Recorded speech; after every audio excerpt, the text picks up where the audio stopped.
Unfortunately, Dave Phelan is doubling down on stupid. We had Ken Paxton over in the House today to say hello, to look at legislation that we're moving through the Texas House, and Dave Phelan actually sent the Sergeant at Arms to kick the Attorney General out of the Texas House.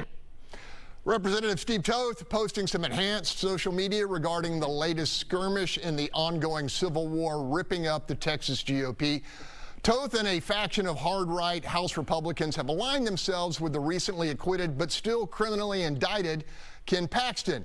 House Speaker Phelan has been hammering Lieutenant Governor Dan Patrick for affiliating with Defend Texas Liberty.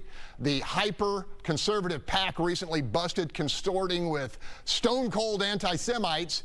Panel, this week Patrick announced he was buying $3 million worth of Israeli bonds in support of the Jewish state, an amount matching exactly the huge donation he took in from Defend Texas Liberty just prior to presiding over the Paxton impeachment trial. I could not make this stuff up, even if I tried, Bob.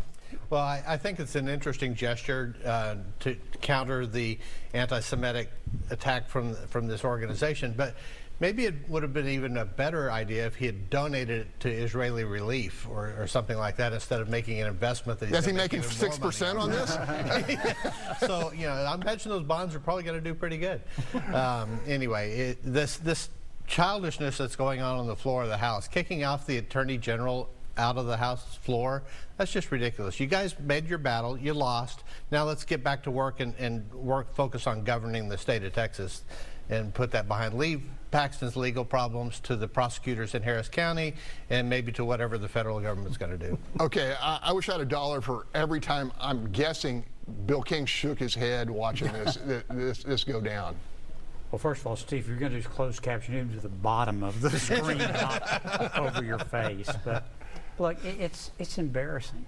I mean, I'm embarrassed for my children and grandchildren to watch what's going on in Austin right now. This looks like something that would go on in a high school, you know, politics. Like I saw something quite interesting.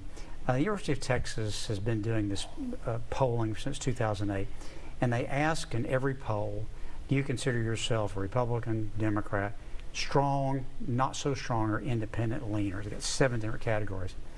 The support for strong Democrat and strong Republican dropped 10 points last month. Biggest move since 2008, so they've been doing this. 62% of Texans now don't identify with either political party. So I think this is having an effect on there's a realignment going on. I'm not sure what's going to happen out of it, but you look at this and you're embarrassed as a Texan. Charles, I'm going to match my hyperbole with a metaphor. We're kind of like a drone here on this show that goes over the Texas political landscape. And what I'm looking for is, can Democrats even exploit this? Are they even in a position to mass and say, like, hey, we're the alternative? Sergio? Well, I don't think so. I agree with Bob. I think this type of behavior just discourages more voter turnout and discourages the new generation of likely folks to get involved with civic duty. But I am loving this infighting amongst the Republican monopoly. I mean, this is like a novella. You know, this is every time they're in session, there's one twist and turn and this and that, and it's like, oh, I love it. This is, you know, this is great stuff. Charles, you've got friends in both camps. Yeah. I mean, you know, if you thought the U.S. House not having a speaker was an embarrassment, I don't know. This is beyond the pale. I wish we can go back to the dark ages before legislators knew Twitter and TikTok. But what's interesting about this is I do like that, so they use social media to try to inform people and get directly to them. But what I don't like is that you keep getting these dual messages coming out of both camps where they're both saying, like, this side's doing this. You know, Paxton was removed because he's not supposed to be on the floor. But then they say, well, he wasn't technically on the floor. He was in the back hallway. It's like you're not actually moving the ball forward. You're not putting information out there that's constructive or helping anybody, and you're not getting anything done. And so it's ridiculous. Final assessment, Doug Miller. I'll keep it brief. One sentence. Molly Ivins, where are you now?